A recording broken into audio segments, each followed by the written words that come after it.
अस्सलामुअलैकुम दोस्तों, एक्सरसाइज 1.7 के साथ ताहिर इकबाल आपकी खिदमत में हाजिर हुई। एक्सरसाइज स्टार्ट करने से पहले हम ये तो देख लें कि हमने करना क्या है। रेशो कहते किसको हैं थोड़ा सा देखेंगे।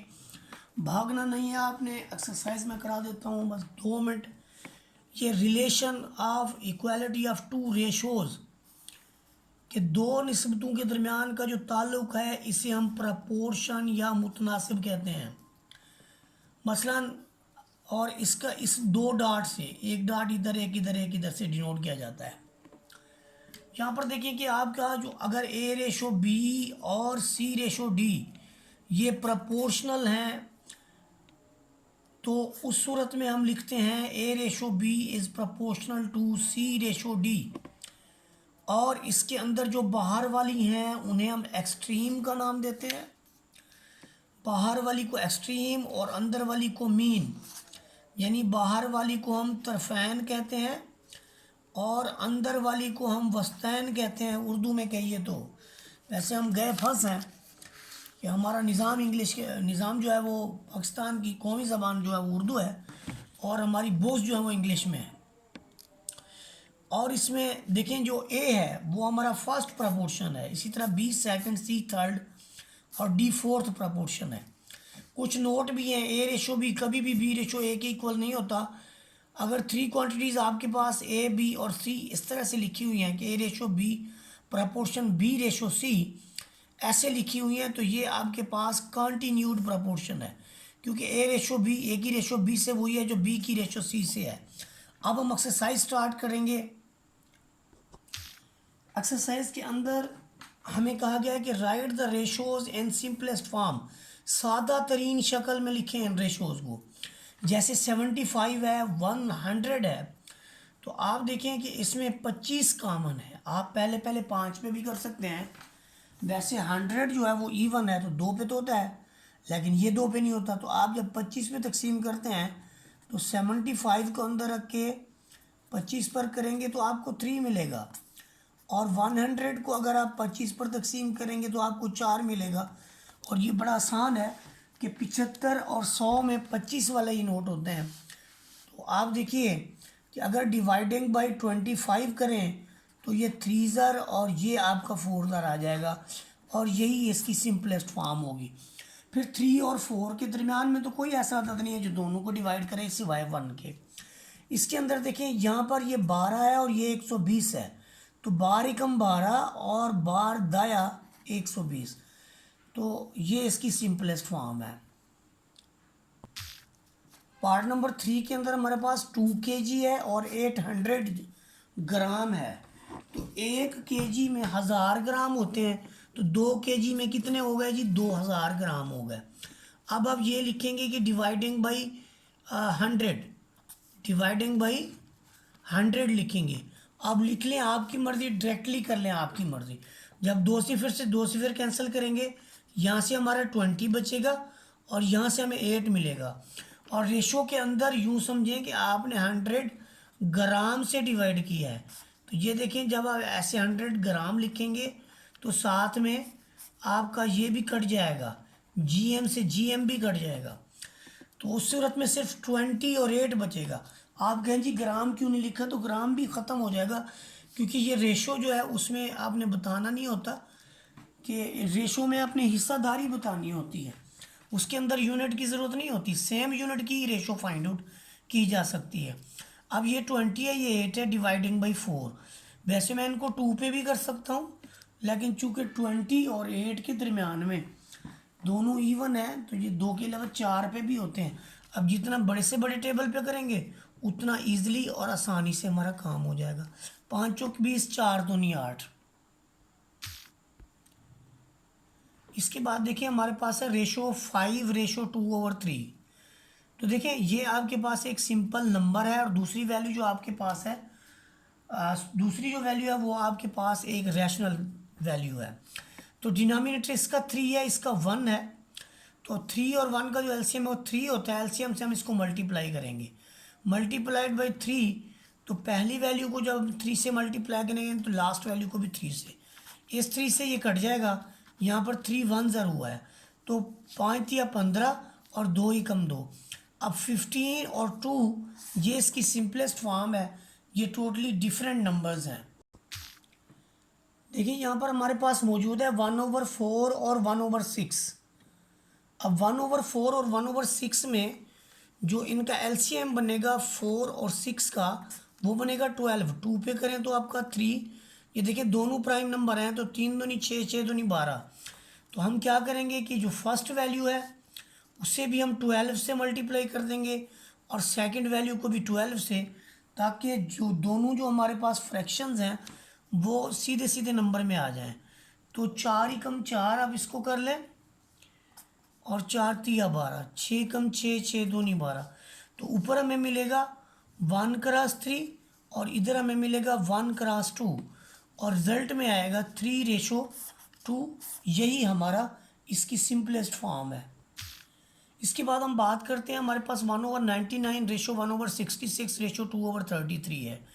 फिर डिनोमिनेटर वाली बात है, तो हमने सबका एलसीएम ले लिया। इसमें एक वैल्यू जो है वो इवन है 66, इसलिए हमने 2 पे डिवाइड कर लिया, तो सारी अब ऑड हो गई। इवन के बाद फिर 3 के लिए देखा जाता है, तो 3 पे डिवाइड करते हैं हम, तो यहाँ से 99 से 33 मिलता है, यहाँ से भी 11, यहाँ से भी 11। फिर 3 पे करें तो सारे 11 आ जाते हैं, 11 पे करें तो आपका ये आंसर आता है। और इन तीनों क्वांटिटीज़ को अगर मैं मल्टीप्लाई कर दूँ, 2 तिया 6, 6 तिया 18, 18 को 11 से दूँ तो मुझे मिलता है 198।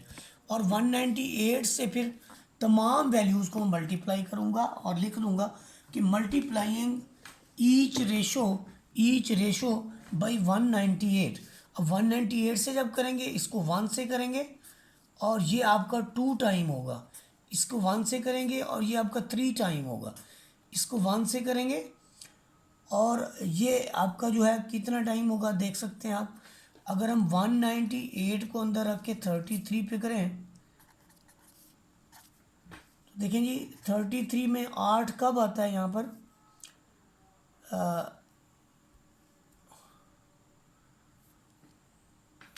आप देखें जब इसको 6 से मल्टीप्लाई करेंगे तो 6 तिया 18, 6 तिया 18 और 1 19, तो इसलिए यहाँ पर आपको मिलेगा 6।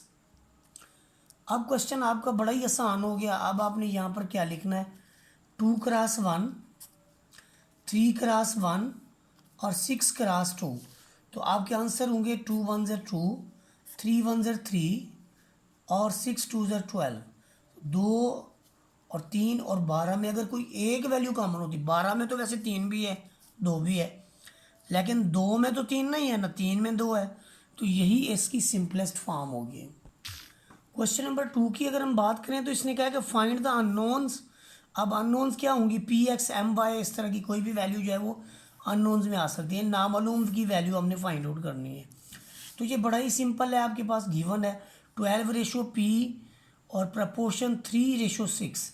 इसका ये होता है कि ये आप प्रोडक्ट ऑफ एक्सट्रीम और प्रोडक्ट ऑफ मीन्स कर लें, is equal to product of means. तो ये प्रोडक्ट ऑफ एक्सट्रीम आपने कहा वो आपका वस्तैन का हासिल ज़रब है, और जो प्रोडक्ट ऑफ मीन्स है वो आपका वस्तैन का हासिल ज़रब है। तो जब आप 12 को 6 से मल्टीप्लाई करके लिखेंगे और p को 3 से मल्टीप्लाई करके लिखेंगे, फिर आपका जो 3 है यहाँ पे आप इसको डिवाइड कर देंगे 3 से, इसे भी 3 से डिवाइड कर देंगे, 3 से 3 कट जाएगा, आपको p मिलेगा 3 1 3 4 और रिज़ल्ट में आपके पास क्या आ जाएगा 4 6 24। ये p की वैल्यू होगी। इस पार्ट के अंदर आपने x की वैल्यू फाइंड आउट करनी है, वही product of extremes this must be equal to product of means. तो हमने प्रोडक्ट ऑफ मीन्स में x को x से ज़रब दिया और एक्सट्रीम यानी तरफैन को 8 को 18 से दिया, 8 को 18 से दिया तो 144 मिला, x को x से दिया तो x²। अब दोनों जानिब हमने रूट ले लिया, रूट लेने से हमें क्या फ़ायदा हुआ कि 144 का जो रूट है वो आपको 12 मिल गया। तो रेशो में नेगेटिव नंबर नहीं लिया जाता, इसलिए ये आपका प्लस का 12 जो है रिज़ल्ट होगा। पार्ट नंबर 3 का भी प्रोडक्ट ऑफ एक्सट्रीम और प्रोडक्ट ऑफ मीन के साथ देखेंगे। आपको 5 को m से ज़रब देंगे और 8 को 15 से, यहाँ पर 5 पर डिवाइड कर दें, यहाँ पर भी आप 5 पर डिवाइड कर दें, तो 5 3 और 5 से 5 कट गया, आपको मिलेगा m। m is equal to 8 × 3, 8 थी आपको मिलेगा जी 24, तो इसलिए m की वैल्यू आपके पास है जी 24। यहाँ पर आपके पास है 7 ratio m proportion m ratio 28, वही प्रोसेस फर्स्ट को लास्ट से और दरमियान वाली को आपस में।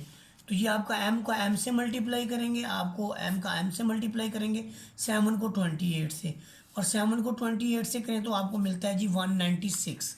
अब इधर आपके पास m स्क्वायर है, तो दोनों जानेब आप क्या करेंगे, आप रूट ले लेंगे, ये इससे कट जाएगा, और 196 का जो रूट है वो आता है हमारे पास 14। तो ये हमारा रिजल्ट होगा और ये आपके पास m की वैल्यू होगी। यहाँ पर पार्ट नंबर 5 के अंदर देखें, इसमें भी आपने फर्स्ट को लास्ट से, सेकंड को इससे करके x की वैल्यू मालूम कर लेनी है। तो वो आपको लिखना पड़ेगा product of means is equal to product of extremes. तो फर्स्ट वैल्यू को लास्ट से मल्टीप्लाई करेंगे, इधर भी आप 100 पे डिवाइड कर दें, इधर भी 100 पे, इससे कट जाएगा, आपके पास आ जाएगी x की वैल्यू। x की वैल्यू कैसे आएगी, 0 से आप 0 कैंसिल करेंगे, 2 एकम 2, 5 दूनी 10 और 5 थी 15, तो आपका ऊपर रह जाएगा 1 × 3, और 1 × 3 का मतलब क्या होता है, x इज इक्वल टू 3। इसके बाद आपके पास है जी पार्ट नंबर 6, इसमें आप भी product of extreme this must be equal to product of means, तरफैन का असल तरफ बराबर वस्तैन का असल तरफ। 8 को देंगे y से और 12 को देंगे 6 से, फिर आप क्या करेंगे, दोनों को 8 से डिवाइड कर देंगे, तो 8 इसको कैंसिल कर देगा, y की वैल्यू आ जाएगी, 8 को देखें 3 दूनी 6 और 4 दूनी 8, 4 एकम 4, 4 तिया 12, तो 3 तिया 9 आपको नतीजा मिलेगा, y की वैल्यू 9 मिलेगी। पार्ट नंबर 7 के अंदर देखें 2/5 इज इक्वल टू p/20, इसका भी वही मतलब है, क्रॉस मल्टीप्लीकेशन कर दें, आप 2 को 20 से ज़रब दे दें और p को 5 से।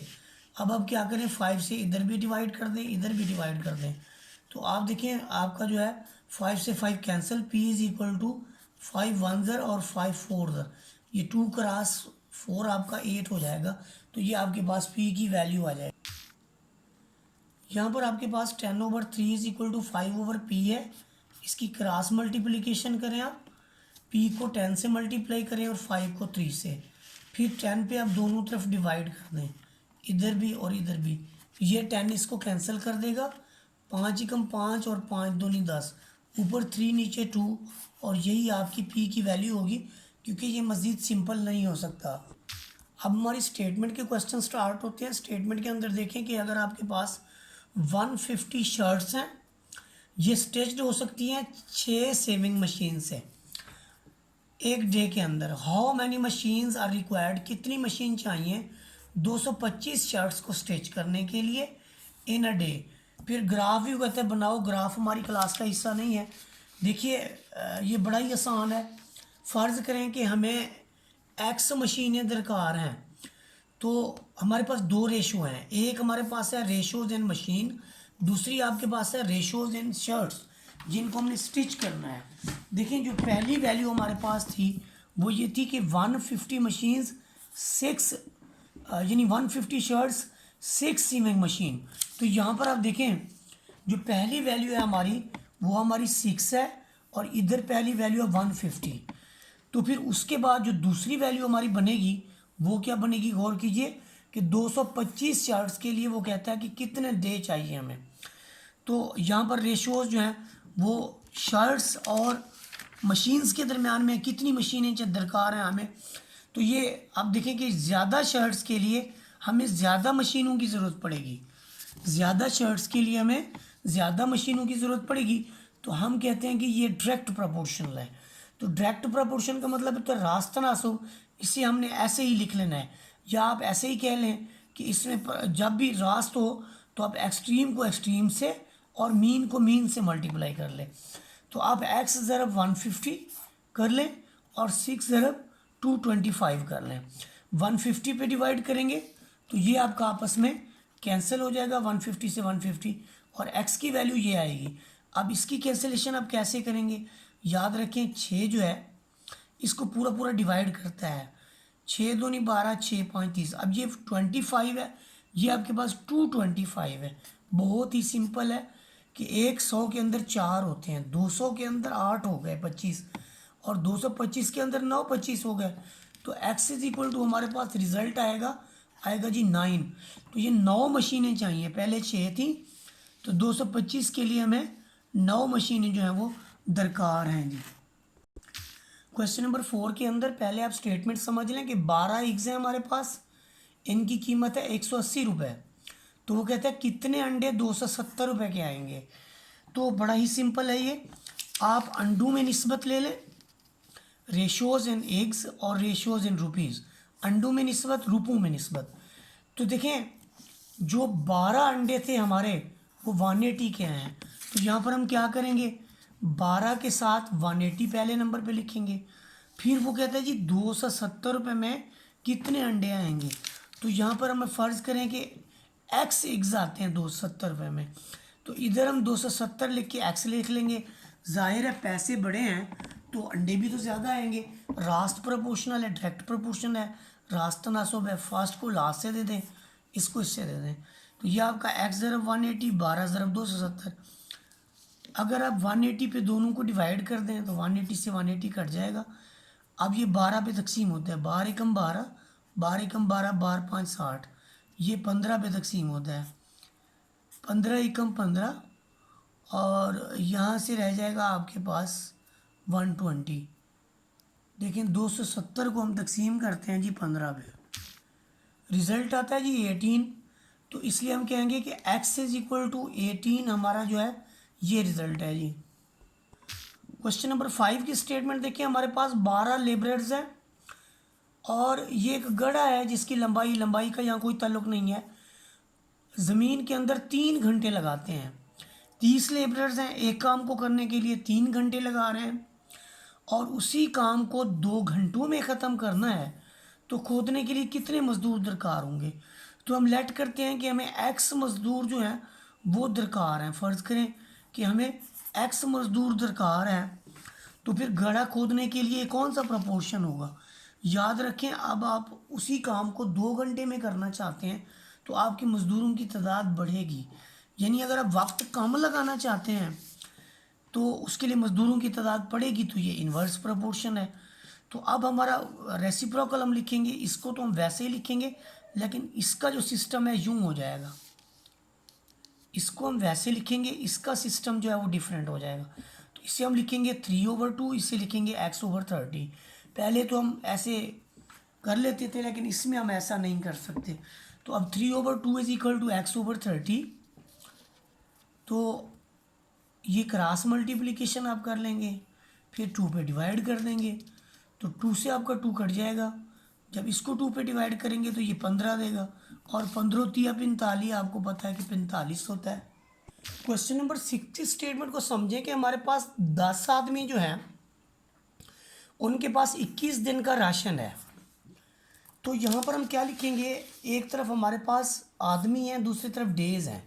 10 आदमी 21 दिन का राशन है। फिर वो कहता है कि अगर उसमें से 3 बंदे चले जाएं, लीव कर जाएं कैंप को, तो हाउ मैनी डेज़ राशन जो है वो सफिशेंट होगा बाकी आदमियों के लिए। देखिए जी, जब इसमें से 3 आदमी चले गए तो बाकी रह गया हमारे पास 7 आदमी।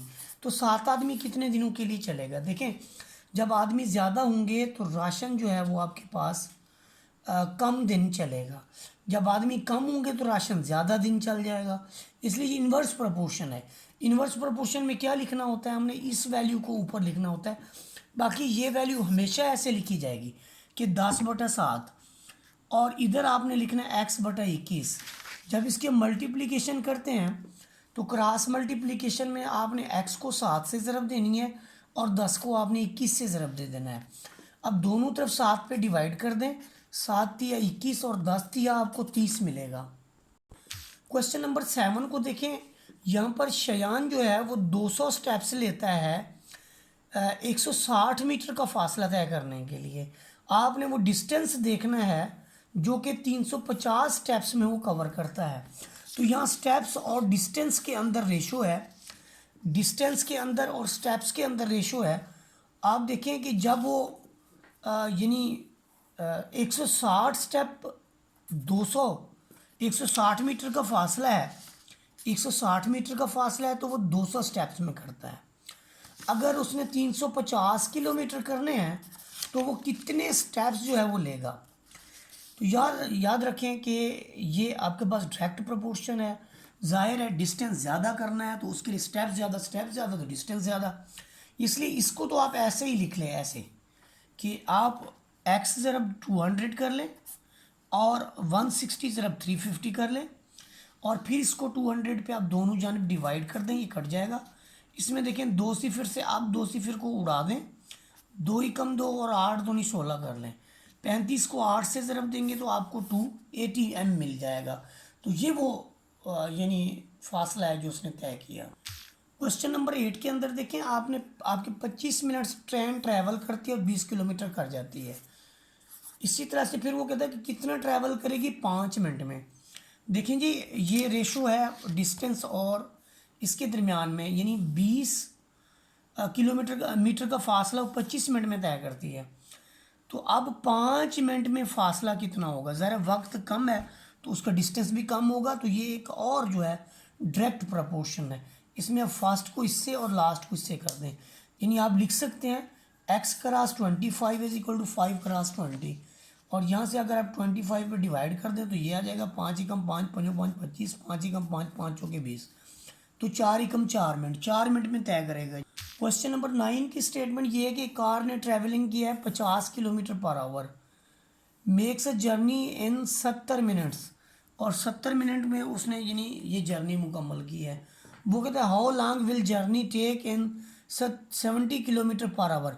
अगर 70 किलोमीटर की स्पीड कर दी जाए तो ये फासला कितनी टाइम में तय हो जाएगा। तो यहाँ पर देखें जो यानी रफ्तार अगर उसकी बढ़ेगी तो सफ़र करने का में वक्त कम लगेगा, रफ्तार बढ़ेगी तो सफ़र करने में वक्त कम लगेगा। तो इन्वर्स प्रोपोर्शन है, और इन्वर्स प्रोपोर्शन के अंदर जो है इसको तो हम वैसे लिखेंगे, इसे इस तरह से लिखना पड़ेगा। तो ये 50/70 आपके पास आ जाएगा और ये आ जाएगा x/70।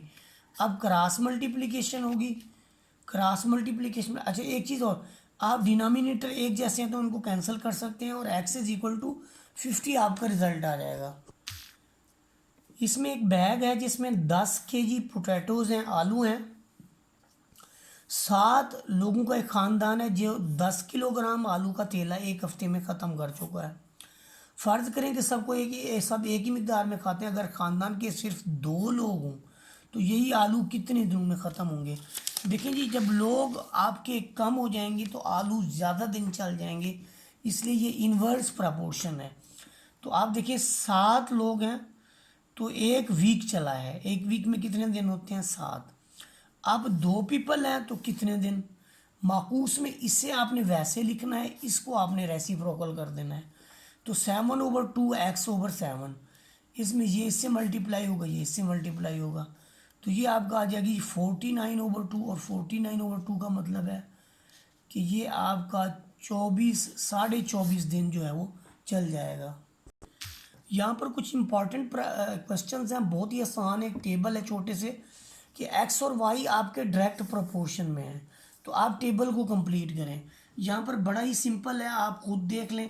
जब डायरेक्ट प्रोपोर्शन की बात होगी तो जिस रेशो से ये बढ़ेगा उसी रेशो से इसे भी बढ़ना चाहिए। तो यहाँ पर देखें, आप वही टेबल हमने सोल्यूशन में लिख लिया है। ये 2 की जगह जब 6 हुआ है तो ये 3 से मल्टीप्लाई हुआ है, तो फिर ऑटोमेटिकली जो नीचे वाली वैल्यू है वो भी आपकी 3 से ही मल्टीप्लाई होगी। तो 8 को 3 से करेंगे तो आपका 24 आ जाएगा।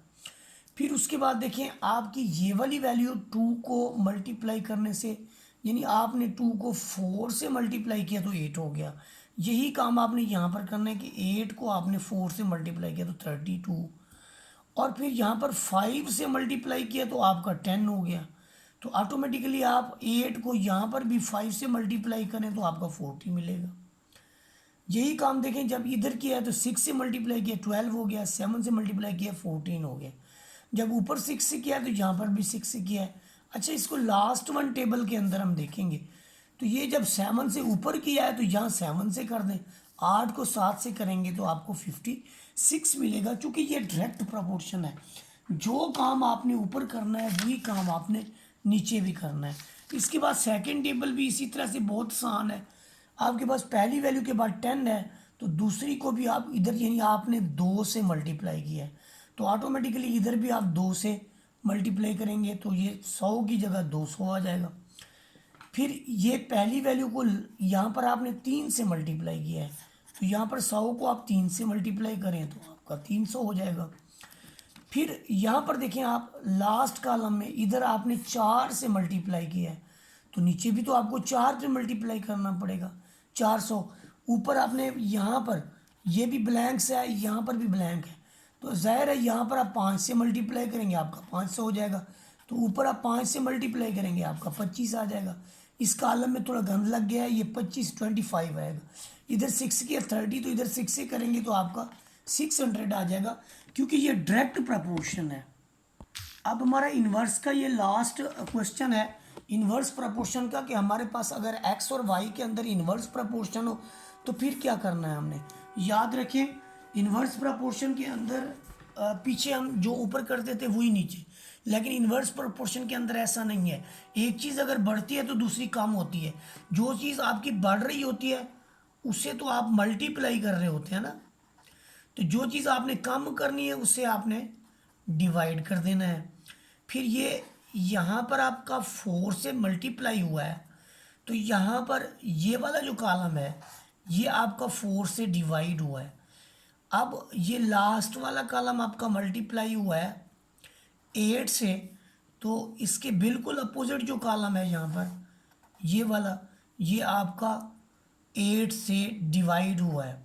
फिर आपने लास्ट कॉलम जो करना है, देखिए 2 4 8 हो रहा है, तो ऑटोमेटिकली इसका जो आखिरी कॉलम है उसके बाद 2 4 8 के बाद आपका 16 से मल्टीप्लाई होना है, तो यहाँ पर 16 आ जाएगा। 8 पे डिवाइड हुआ है, तो 8 की बजाय पहले देखें 2 4 8, ऊपर हमने 16 से डिवाइड किया, तो 16 से करेंगे तो यहाँ पर आपको 5 मिल जाएगा। इन्वर्स प्रपोर्शन का एक क्वेश्चन तो ये है। दूसरा पार्ट हमारे पास यहाँ पर मौजूद है, इसमें भी हम बहुत बहुत गौर से इसको करेंगे। देखिए पहली वैल्यू को आपने 2 से मल्टीप्लाई कर दिया, यही काम यहाँ पर आपने ये किया कि इसे 2 पे डिवाइड कर दिया। अब इसे यहाँ पर आपने 4 से मल्टीप्लाई किया, एक को 4 से मल्टीप्लाई किया 4 हुआ, तो नीचे आपने 4 पे डिवाइड कर देना है। करना किसको है 200 को, 4 पे डिवाइड करेंगे तो यहाँ पर को 50 मिल जाएगा। फिर आपने क्या करना है कि इधर आपने 5 से मल्टीप्लाई किया है, इधर आप 5 पे डिवाइड करेंगे, 200 के 5 पे डिवाइड करें तो आपको 40 मिलेगा। अब यहाँ पर देखें आपने इसको 8 से मल्टीप्लाई कर दिया है, तो इधर आपको 8 पे डिवाइड करना पड़ेगा। 200 को 8 पे डिवाइड किया तो आपको 25 मिला। लास्ट वन में आपने क्या करना है, ये ज़रा गौर कीजिए, ये आपका 20 कैसे आएगा। यहाँ पर 200 का 20 आया है कि 10 पे आपने इसको डिवाइड किया, इसी की मदद से हम ऊपर करेंगे, मल्टीप्लाई कर देंगे 10 से, एक को 10 से करें तो आपका 10 आ जाएगा। यूँ आपका ये टेबल कंप्लीट हो जाएगा और हमारी एक्सरसाइज भी। वीडियो अच्छी लगी हो तो लाइक शेयर सब्सक्राइब कर दें। जज़ाकल्लाह खैर।